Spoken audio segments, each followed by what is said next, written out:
Okay, we're gonna wait a few more seconds for everyone to join us.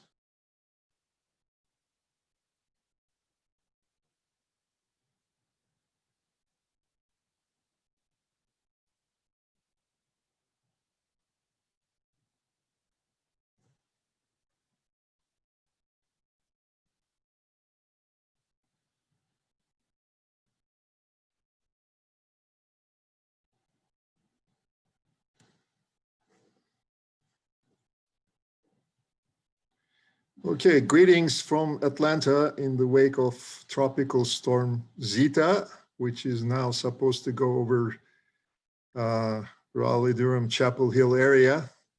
So we're keeping our fingers crossed so that we can continue this session.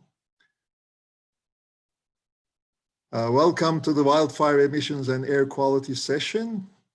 My name is Talat Odman, and I'm a research engineer at Georgia Tech. I'll be chairing this session together with Tesh. We have 12 panelists who presented estimates on either wild, prescribed, or agricultural fire emissions. And these studies were from various parts of the world: Australia, East Asia, North America, and South America. And they also presented, in addition to emissions, either an air quality or health or economic impact of these fires. And to do that, they have used models, essentially, satellites, and also some ground-based measurements. So without spending too much time on what we think the major findings were, we decided to give each panelist up to 4 minutes because they've done the hard work, so they have a right to speak, we thought. So they can use that 4 minutes to introduce themselves, restate their key findings, provide context for the questions, and there are questions for each panelist written on the slides. By the way, the summaries that you're gonna see are, our summaries, the chair's summaries, not necessarily the speaker's summary. So we'll let them speak and give their version of their findings. So during that 4 minutes, they will also answer questions. And we ask the audience to type in their questions into the QA box during the session. So we're going to be checking that box. If there are questions for the panelists that arrive at that time, we'll ask the questions. If not, we'll proceed and return to those questions at the end of the session.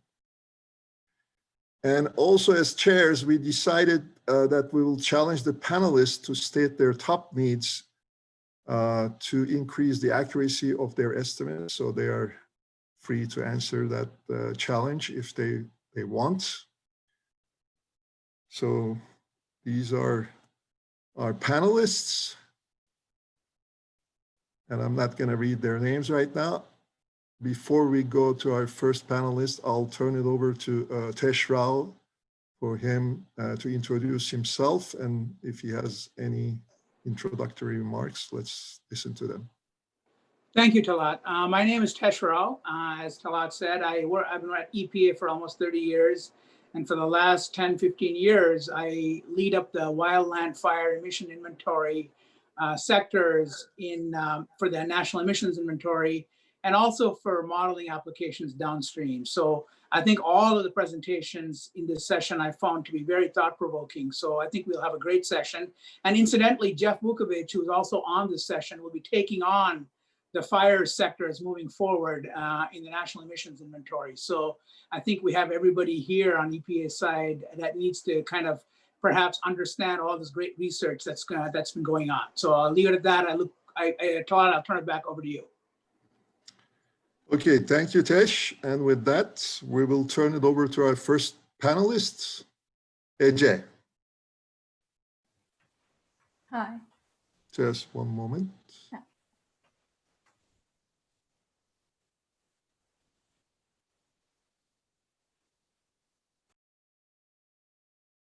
Trying to advance my slide.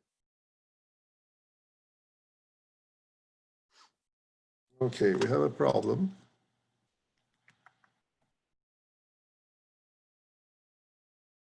Okay, there you go, Ece. Hi.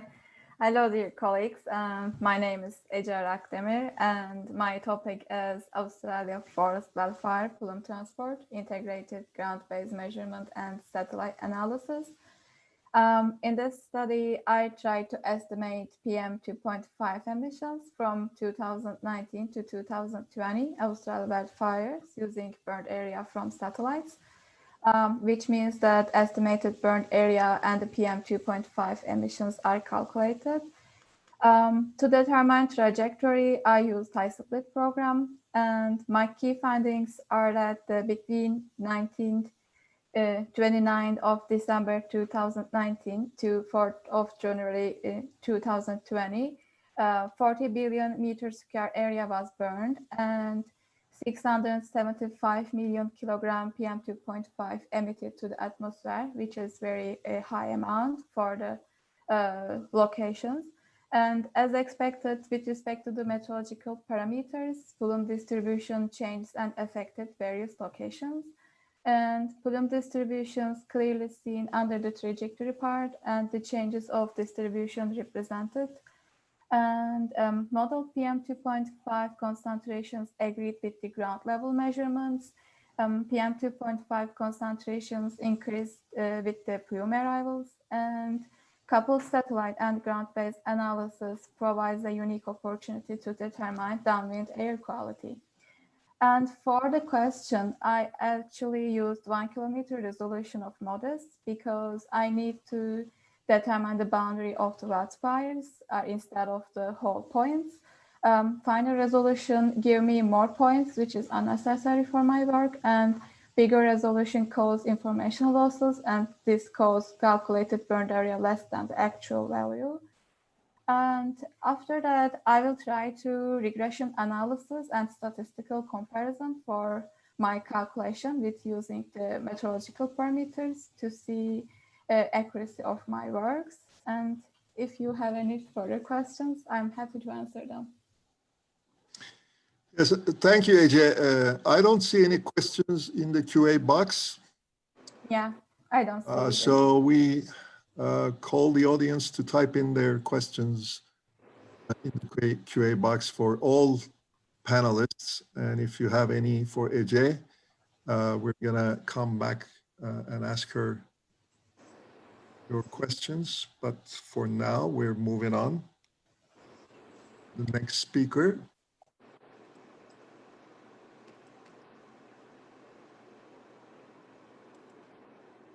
Karen. Okay, so hi everyone. My name is Karen Ballesteros. I'm a PhD student at the Universidad de los Andes in Bogota, Colombia. In this study, we use WRF-Ken model to estimate the biomass burning contribution on PM 2.5 and ozone concentration in Northern South America and their associated health impact during the COVID-19 lockdown.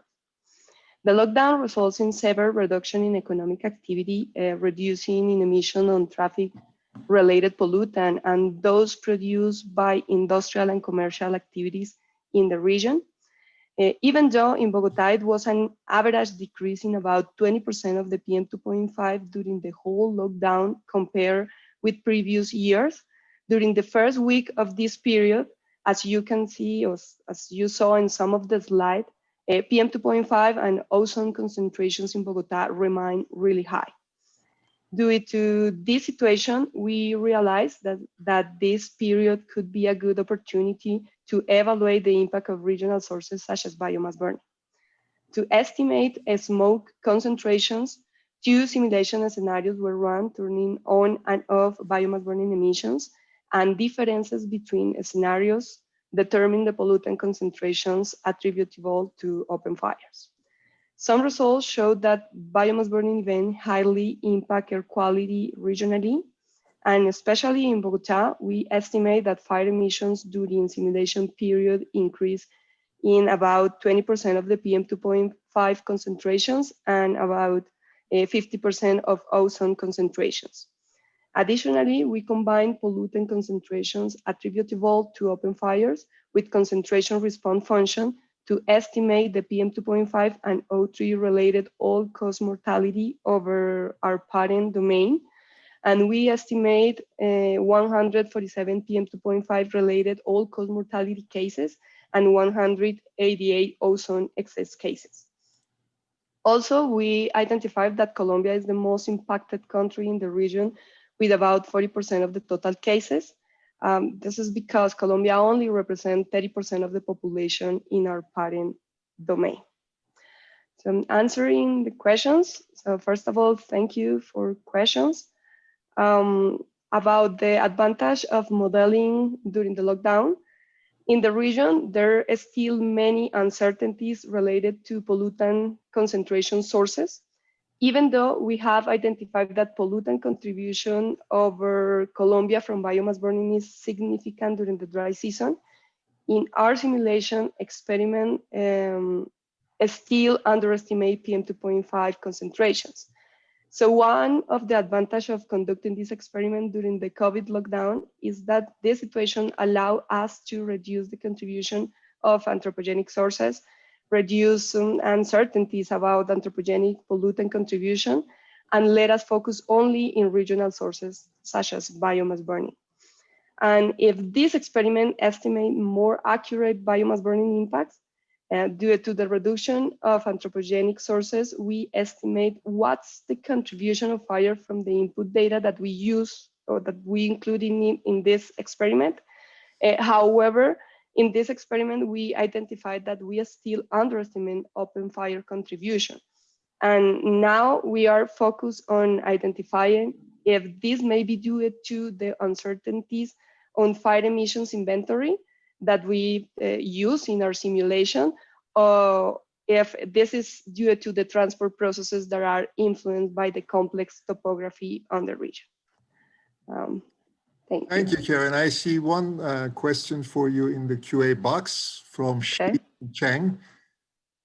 Your results show that there are more ozone-related mortalities than PM2-related mortality. This is contrary to what we usually see in terms of air pollution-related mortality. Could you comment on the cause? Okay, so about ozone concentrations, we, in our simulation, when we include or not biomass burning emissions, we right now are overestimate ozone concentrations in our domain, in our parent domain. So maybe that could be the reason. But yeah, but actually I haven't compared like what is the number of related mortality due to PM2.5 and ozone concentration. So yeah, probably that could be the reason, because we overestimate the concentrations in the region right now, with and without biomass burning emissions. Okay, thank you. Stephanie, something to add? Okay, maybe I was wrong. Let's move on to our next panelist.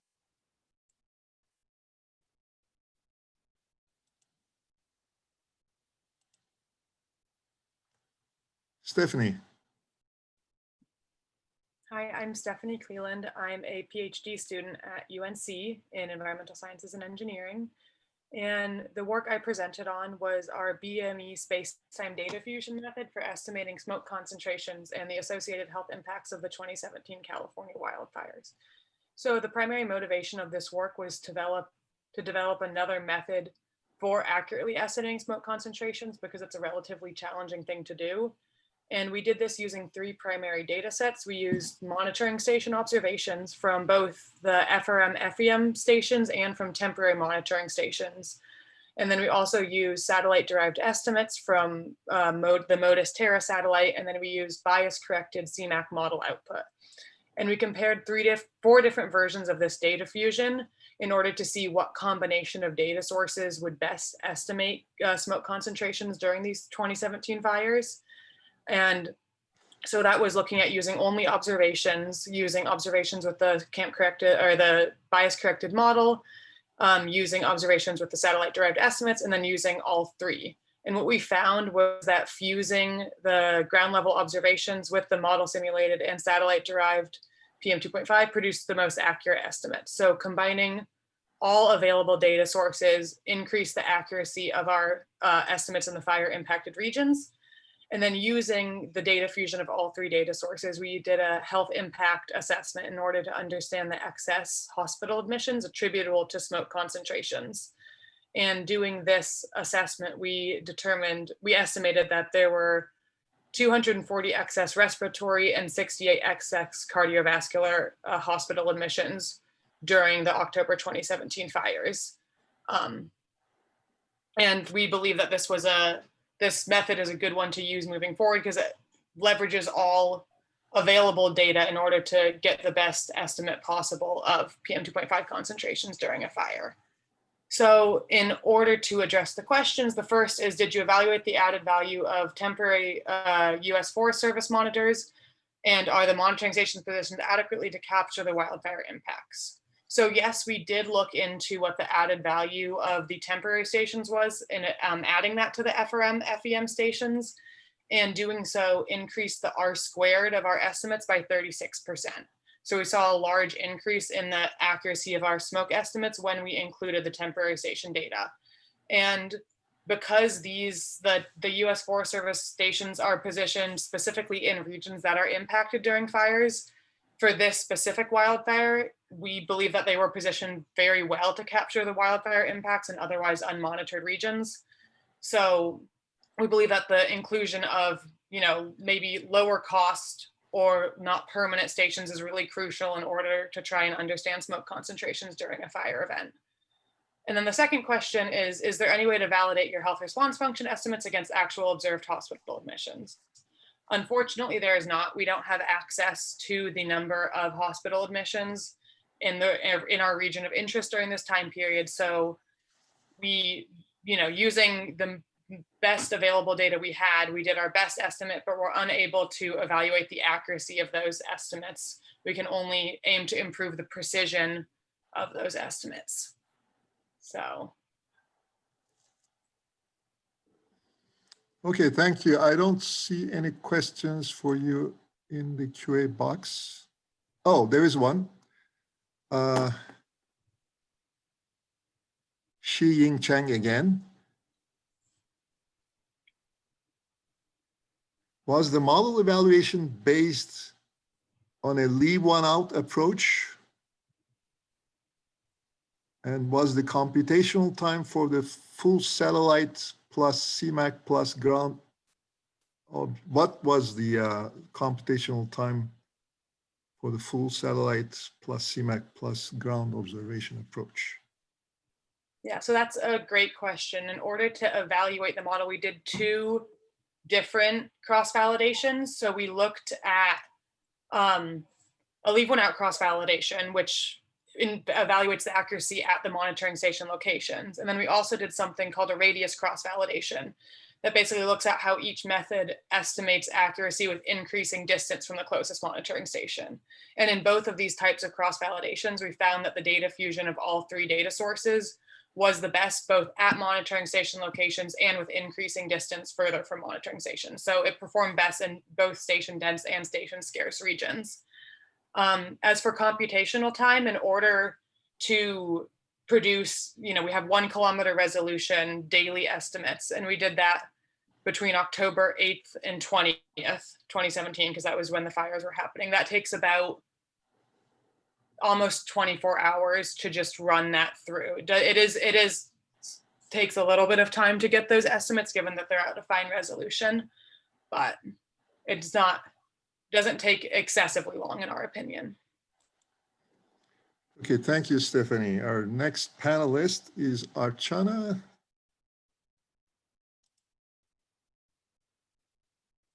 Just 1 second.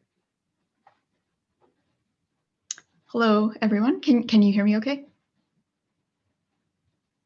Yes, we can.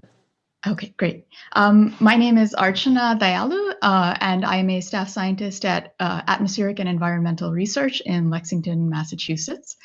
And my presentation was on identifying smoke-impacted regions using the optical properties of brown carbon aerosol, where we used aerosol optical depth and absorption aerosol optical depth as a proxy for brown carbon loading. We used this proxy for brown carbon to detect regions of the US Gulf Coast, focusing on the Texas, Houston, Galveston, Brazoria region as a case study for identifying pixels that were heavily smoke impacted by fires from the Yucatan Peninsula during that April-May fire season. One of the things, so a couple of things to just refresh your memory. Brown carbon is a significant component of fresh biomass burning smoke with a lifetime of about 15 to 28 hours. And it can absorb strongly in the ultraviolet, which means that it can also be used to differentiate smoke from other sources of carbon monoxide and black carbon, given that it seems to be dominated by biomass burning sources. So in this study, we used OMI absorption aerosol optical depth and aerosol optical depth in a UV wavelength window of 354 to 388 nanometers to estimate brown carbon during smoke events. And we derived these quantities, the absorption angstrom exponent and the extinction angstrom exponent, and used the ratio, which shows promise in identifying pixels impacted by smoke. And we analyzed these regimes using k-means clustering. We used the extinction angstrom exponent as a second-level filter for the absorption angstrom exponent, which enabled us to give a finer resolution interpretation of brown carbon dominant or heavy versus light. In general, we found that one cluster was specifically seemed to consistently represented brown carbon dominant smoke within the expected range of AAE and EAE values. One cluster showed more mixtures of smoke, and another cluster just did not seem to be smoke related. And at this point, it seems like it is somewhat qualitative. So some of our top research needs are getting products that have higher spatial resolution, and we're hoping that the planned Tropomi mission can provide that. The other thing is dealing with missing pixels, which often were a problem causing, particularly related to cloud cover. And finally, more quantitatively resolving the yellow cluster, which the second cluster, which showed, the first cluster, which showed mixtures of brown carbon dominance. So it would be good to just dive into that and try to more quantitatively resolve brown carbon quantities in that cluster, which showed a wide range of brown carbon impacts. So to address this first question here, I would expect that brown carbon would differ for different types of vegetation that's being burned. Different types of vegetation, whether it's agriculture or say a forest fire, will have different organic carbon loading. And given that brown carbon is directly related to its essentially organic carbon content, you would expect that to be variable depending on the fire type. On another note, I've also started exploring UVAI, the UV aerosol index for smoke detection, and a couple of studies show that there is generally a smaller magnitude of UVAI, for instance, and a smaller signal to the noise of UVAI in agricultural fires, for instance, versus forest fires or peat fires. So I would expect variability there. Okay, thank you. I don't see any questions for you in the QA box. So we'll move on to our next panelist.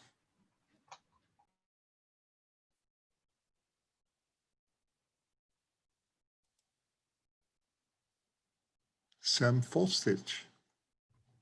Hi, everybody. I'm Sam Falstich. I'm an atmospheric science PhD student at University of Nevada, Reno. And the work I presented here was evaluating fire emissions inventories in the Western US with the development of a Bayesian model. So I wanted to understand how the differences in methodology can impact the outcomes of fire emissions inventories. So I did a direct comparison of 4 fire emissions inventories for the year 2013 as a whole and the Yosemite Rim fire. And then I also compiled a single level Bayesian model and evaluated those results. And then from the direct comparison and the Bayesian model, I identified what would be the most likely the best inventory for us to use for the project I'm on. It's difficult to say with certainty because there is no like validation measurements, but yeah, the direct comparison I feel like was very helpful in our work. And then to answer the question, are all these inventories satellite-based? Blending with ground-based information could improve with accuracy. As we saw with Stephanie Cleland's work, yes, blending with ground-based information does improve the accuracy of PM 2.5 emissions. So all of these inventories are a combination of satellite-based and ground-based information. So some use satellite sensing for things like burned area or fire radiative power. And then some use ground-based information for things like vegetation type and that kind of thing. But I don't think there's any fire emissions inventory that's blending actual ground-based observations. And I do think that could improve accuracy, but then we start to get into not having the same information at the ground for each fire because we are not, you know, sampling right next to each fire, etc. Okay, thank you, Sam. I see one question for you in the QA box, and it's from Uma Shankar. Are you using the MFLEI as your benchmark inventory? So in this comparison, we specifically didn't use any emissions inventory as a benchmark. It's a direct comparison between each inventory. There's not one that we considered the best and compared the others against them. Okay, thank you. So our next panelist is Cheng-En. Yeah, can you hear me? Yes, we can. Okay, hi everyone. I'm Selin He, project scientist from National Center for Atmospheric Research, NCAR. So this study is mainly to look at whether we can use the chemical data simulation of the satellite data to improve the US PM 2.5 air quality forecasts during the wild seasons. So the major tool we use is the WRF CMAS coupled simulations and the NOAA GSI assimilation system. So basically, we use the modeling system and the assimilation system to assimilate the NASA MODIS AOD and also the NOAA GOES AOD data into our model and to improve the prediction of the service PM 2.5 as a 24-hour and 48-hour time scale. So the major, so this project is still ongoing. The preliminary results we had right now indicate that by assimilating the satellite AOD data, we can substantially improve the PM 2.5 estimates from the WRF CMAS models, particularly when we do this at a higher frequency. For example, right now we assimilate the MODIS data at UTC 15Z, 18Z, and 21Z. These are the time periods where we have the MODIS data coverage over the United States.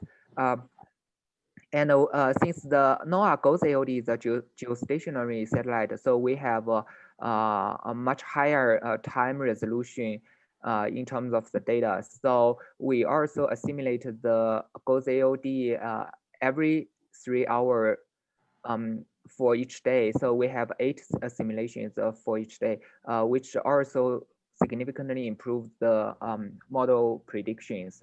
So the next step is to do this at a 10-year time period for the wild seasons to see if we can get a systematic improvement by assimilating the aerosol satellite data.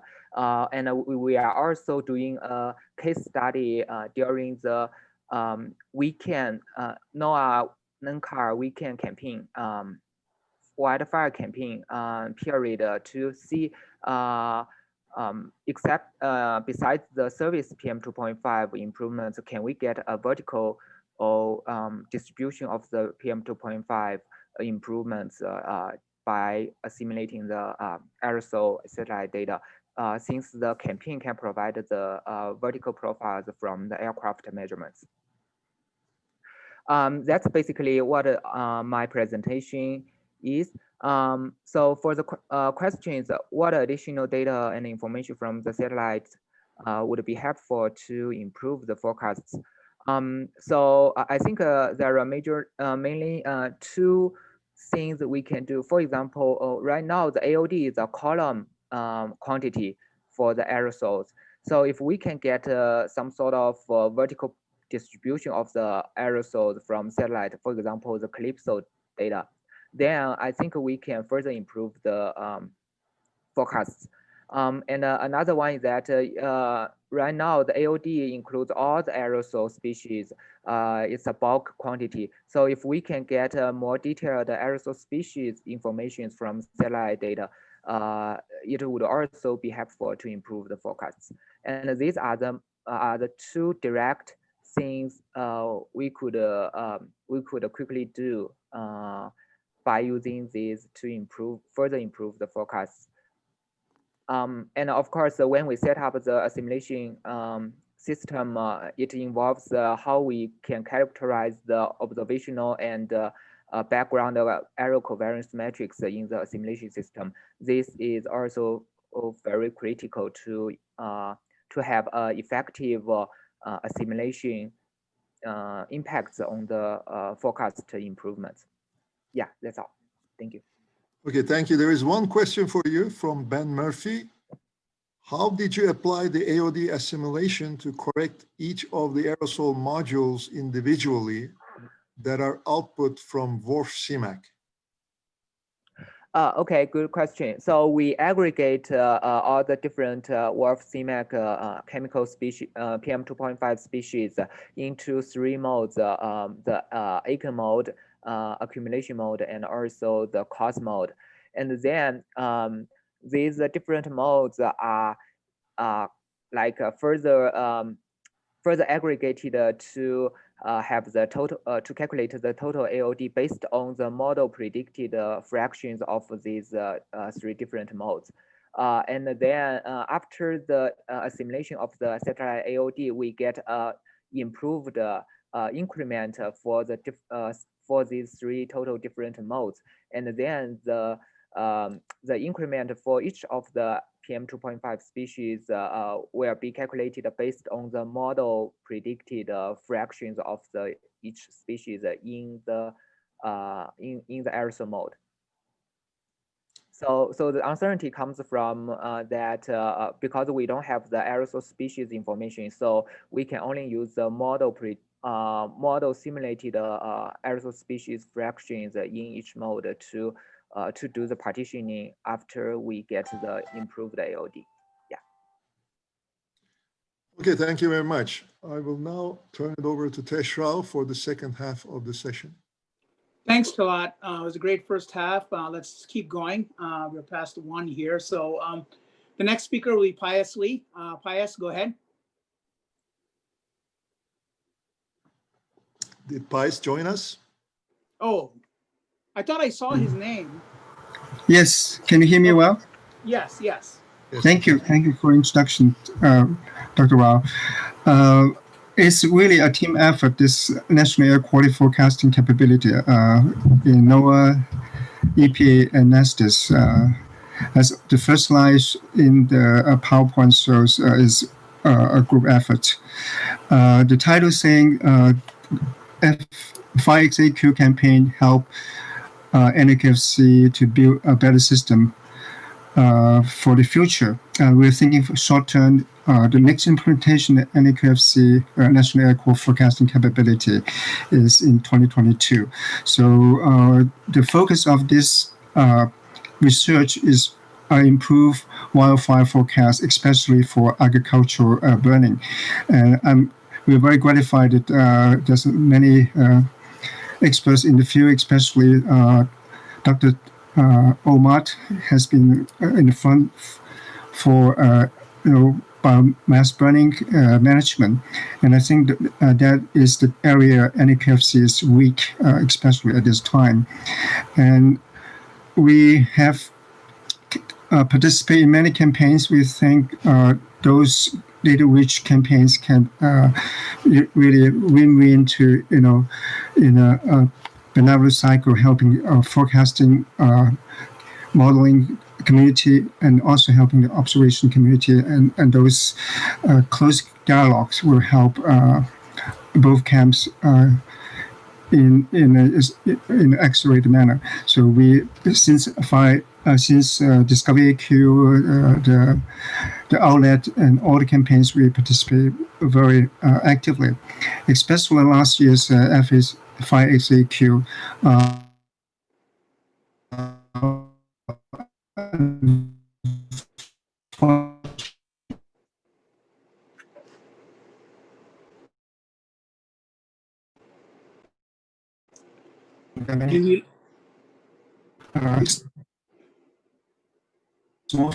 Pius, it's hard to hear.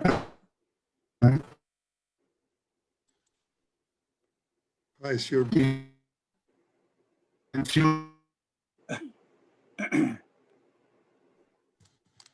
Pius, I think your connection is bad.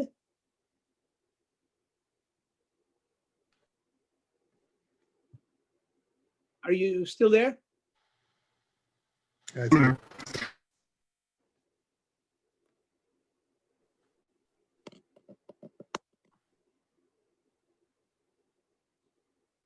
Pius? No? Talat, can you hear me? I can hear you. Let's move on. I think we should probably, I don't think he has a good connection. Maybe we'll come back at the end, Talat. Let's move on to the next speaker. The Wildfire.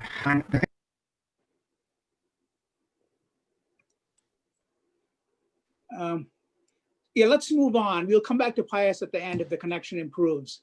So the next speaker is Yun-Yao Lee. Yun-Yao, go ahead.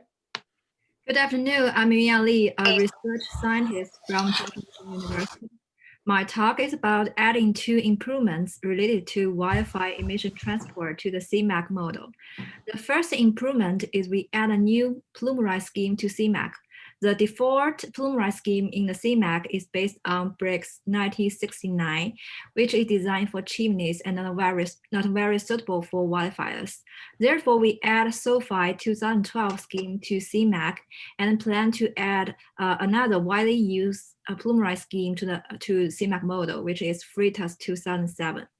So we test the three schemes for the 2018 CAMFire case, 2019 Ferris AQ wildfire case, and this year's West Coast wildfires. And we find that the SOFI scheme and also the FRITAS scheme obtain better performance than BRICS. The second improvement is adding new emission species, which is biomass burning, IVOCs, and the corresponding chemical reactions to the CMAC model. So here we have one question. The SOFI scheme is based on FRP, while BRICS scheme is based on heat. If you estimate heat bottom up and use it as FRP, would you still get the same result? So in the talk, we mentioned one paper by Martin, 2012. I think it's on slide 8. So this paper discusses the relationship between bottom-up fire energy, or here we call the fire heat, to FRP, the fire radiative power. They find that the fire heat is about 5 to 10 times of FRP. So in our calculation, we use 10 times FRP as heat for bricks scheme. But even with 10 times FRP, the bricks plume height is still lower than fritters and sulfide. For the sulfide scheme, it's based on FRP. It is not very suitable to use a bottom-up heat as input. But as I mentioned, the bottom-up heat is about 5 to 10 times of FRP. So if we use the heat as input for sulfide or the fritters, the calculated plume height will increase, but it won't be 5 to 10 times higher. As shown in slide 4, the equation for sulfide, it uses the square root of FRP to do the calculation. And also the impact of FRP is weakened by a parameter related to Brown-Carbon frequency. So to answer these questions, we use 10 times FRP, which is comparable to the bottom-up heat in the calculation for bricks. But the result does not look good. And if we use heat as FRP to calculate sulfide plume injection height or the fritters plume injection height, the injection height will increase, but will not increase much. And the sulfide scheme is much better and stable than bricks.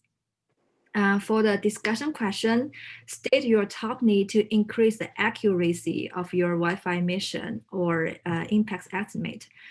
So when we simulate the Wi-Fi cases, we find that the emission or the FRP is underestimated when the fire smoke is very thick, especially for the FRP-based Wi-Fi emission dataset.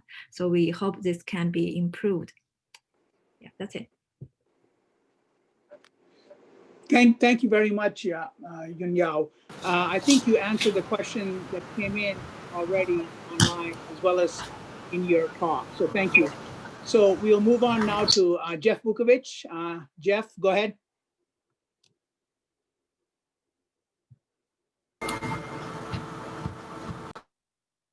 Jeff? Oh, yeah, I just unmuted myself, sorry. Okay.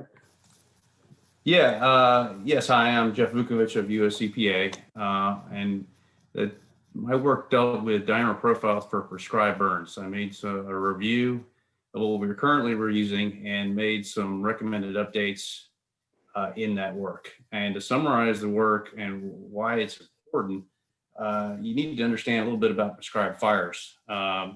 Nationally, annually, there's over 600,000 tons of PM 2.5 estimated annually emissions. And there's a range, depending on documents you look at, nationally of 8 to 12 million acres burned by prescribed practices. And sometimes can be higher than the wildfire acres burned, depending on the year.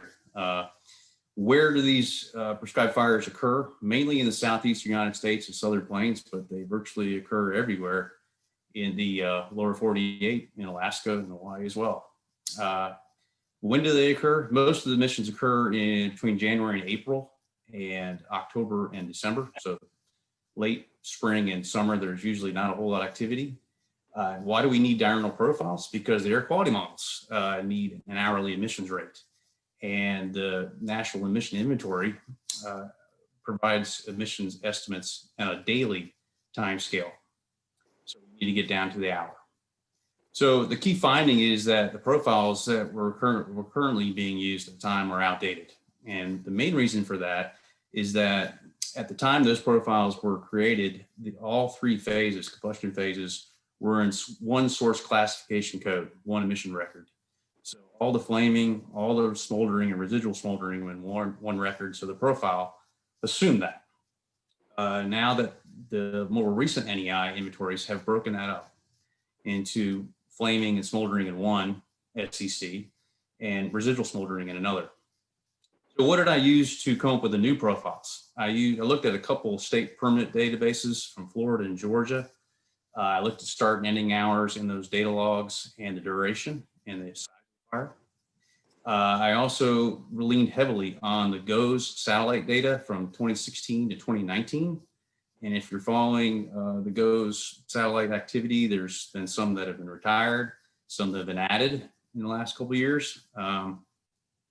Filtered out the wildfire detects from the GOES satellite and plotted the number of detects by hour and then normalized to 1, and then looked at that by region. And the regional differences varied by, by climate. Obviously, there's Florida has differences. Like for instance, April, they turn a little bit earlier because it's warmer. And the fuels can also be important, like Kansas and Oklahoma burn mainly grasses, and those don't have much residual emissions at all, little. And then some of it varies by the time of year, sunlight hours, and possibly state practices. And so I ended up generating a profile for flaming and smoldering together in one profile, and then a residual smoldering profile as well, separate for each of the regions in the talk. And I provided a link to the new profiles in the talk. So the question you got on the slide here is exactly what the next step I would like to happen. The burn size, the burn duration, and as a function of fire size logic. Basically, most of the profiles that I recommend have like a 7-hour activity window, where the ramp up hour and then 5 hours of activity and then a ramp down hour. And those are going to be applied in every fire right now, no matter what. So what we really, really need is state permit databases, more than Florida and Georgia. And we need to have, as best as possible, the start and ending times and duration, fire size for those fires. The National Emission Inventory needs that anyways. But if we can get that information, we can try to figure out if the state activity, the state practices are different state to state, and whether, for example, say you do have a 5-acre fire and you think it only burns 3 hours, which 3 hours are you going to put it in during the day? Logic says climatology you probably do in the morning, since the wind speeds are higher in the afternoon.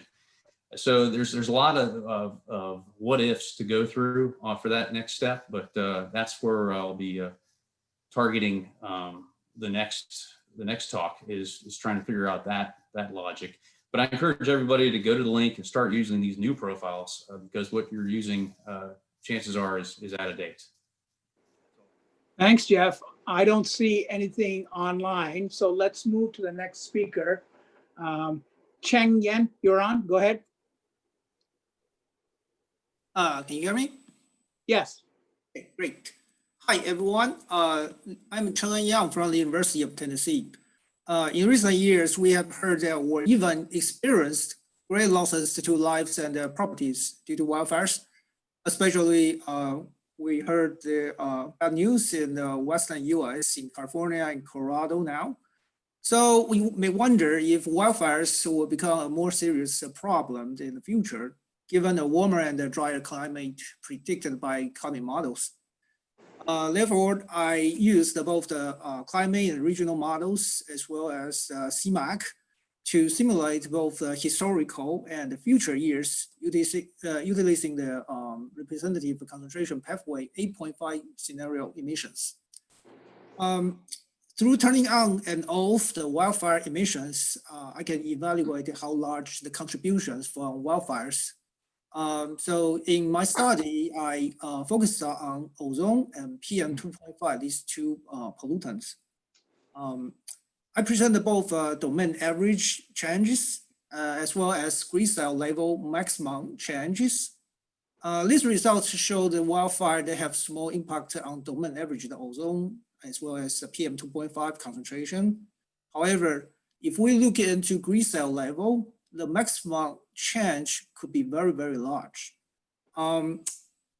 Compared to the historical period and the future years under the RCP 8.5 climate scenario, wildfires have very small contributions on ozone change, but for PM2.5, it could be as large as 214 times higher than without the wildfire emission at grid cell level.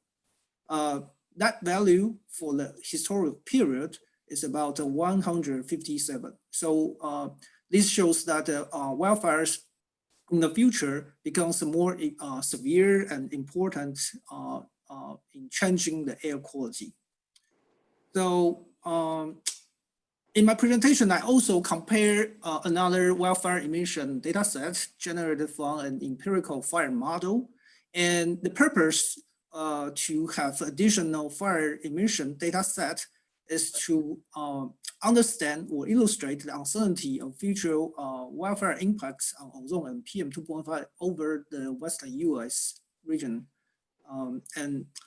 By comparing these two emission data sets, we can see that the range of the wildfire impact on ozone and PM 2.5 over Western US. So the key takeaway message from my presentation is wildfire impacts on PM 2.5 over the Western US become more severe and dominating air quality changes, especially for PM 2.5. So the question here, I think this is a good question. Domain average changes can provide a broader view for environmental management for government at regional scale, while the grid cell level maximum changes are more important for like a public health research and for lung cancer or asthma research. And also the local air quality management as well. So it really depends on what the purpose we want to look into. I see there is an online question from Uma, and maybe we can hold off, Cheng-En, because we have two more speakers, and we want to. Maybe you can type the answer on, or if there's time at the end, we can come back. Okay. Okay. Thank you. Let's go on to the next speaker, Talat. Hong Mei, go ahead. Hi everyone. I'm Hong Zhao from Northeast Institute of Chinese Academy of Science. Now I'm visiting scholar in George Mason University. My research is about biomass burning and its impact on air quality.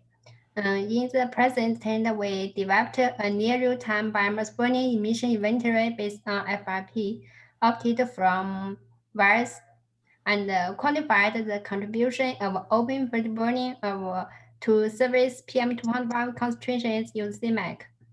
The results show that high-level PM emission was concentrated in the main grain producing areas in northeastern China, and there were two emission peaks were observed. One is after harvesting, mainly from October to November, and the other is before planting, mainly from May to March. From March to April. Furthermore, the CMAS results show that the open biomass burning can contribute 53% of PM 2.5 concentrations during the regional heat in the northeastern China in 2000 and 2015. Northeast China is the main grain producing region. Why? Due to the high cost of the store collection and the limited room for storage, and now the open field burning is the most effective option of all treatments. However, a large amount of crop store burning in the field after harvest in the region that causes severe regional heat. In order to control the open burning and reduce air quality, reduce air pollution, a store burning ban and alternative store utilization strategy was introduced. However, the biomass resources were so large, which presents a great challenge for the comprehensive store utilization.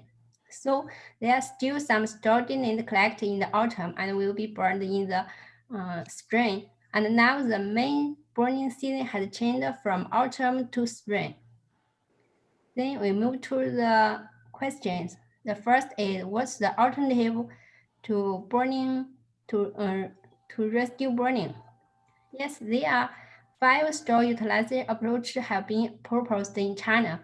It is used as a fuel, fertilizer, feed, and industry raw materials. At the present, the return store to soil as a fertilizer is the most widely used approach. Furthermore, packing and processing as a fuel was also widely used in northeast China.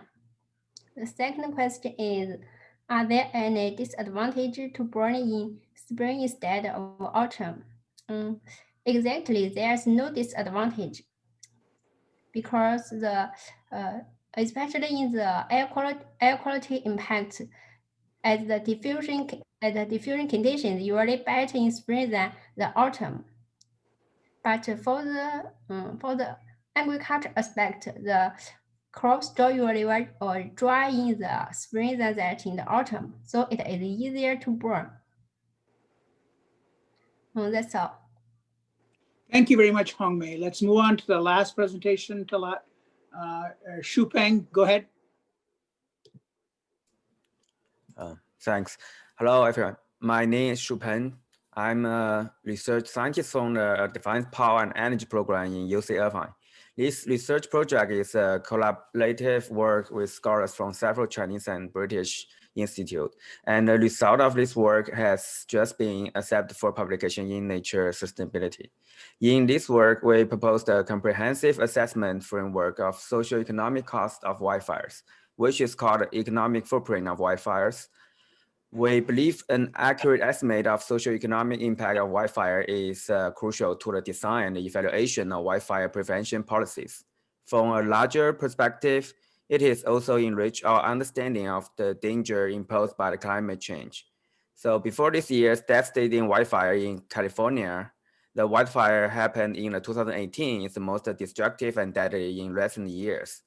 So within this framework, we explored 3 aspects of wildfire losses for incidents happens in 2018.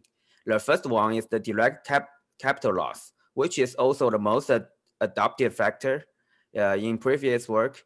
These numbers are calculated based on destroyed asset report and rebuild cost evaluation estimate based on data provided by insurance companies. We find that the direct capital loss reaches 28 billion, which is about 0.8% of state's GDP in that year. The second factor is fire-related health cost. To calculate this, we reconstructed the annual PM2.5 concentration using observations from both the MODIS satellites and the AQS ground monitoring sites. Also, we extracted the fraction caused by the wildfire using the geoscan model with the Griffiths for fire emissions. Then the health impact were estimated using the bandmap tool based on those delta concentration values. And this turns out to be much higher than the direct capital loss, which is around $32 billion.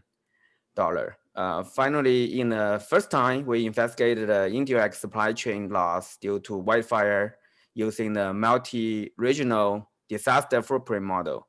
It shows an astonishing figure of 43 billion within California alone, which is almost twice of the direct capital loss. There are even more indirect supply chain loss beyond California, which is about 46 billion. We also find uneven spatial and sectoral distribution of those losses, which indicates a different policy focus should be considered for different sectors in preventing or evaluating wildfire risks. And for the questions, actually, we only made a very preliminary evaluation based on the health impact results from the bandmap, because that's the only impact data we have done to the census tract level. And we look at the impact allocated to the disadvantaged communities and compared to their population fraction. And we find the impact ratio are similar with the population ratio, which means they are relatively equally impacted by the fires compared to other communities. So thank you for your attention. And if you have more questions, thank you. Thank you, Shupeng. Thanks to all of the panelists and thanks to my co-chair as well. We're right at 1:30, so it was a great session. And in the EPA, and I see that at the EPA, as we build inventories, we're trying to get them as good as we can. So all this information will be useful moving forward. And a few people did answer our question of what you want to improve your research. And I've noted down some points. But we are out of time. I mean, obviously, we want higher resolution data, We'd like species data in aerosol optical depth measurements. And, and Jeff is talking about more state provided information like permits and all. I think all those are really important moving forward. But I think we've had a great session. I thank all of the speakers for their time. And I encourage everybody to go listen to the presentations or watch them in their entirety. We couldn't do justice to that today. So I thank everybody. I thank Talat. And then there's another session at 2 o'clock today. So we'll close out today. And I hope everybody can join that one on modeling to support exposure and health studies using CMAS. Thank you, everybody.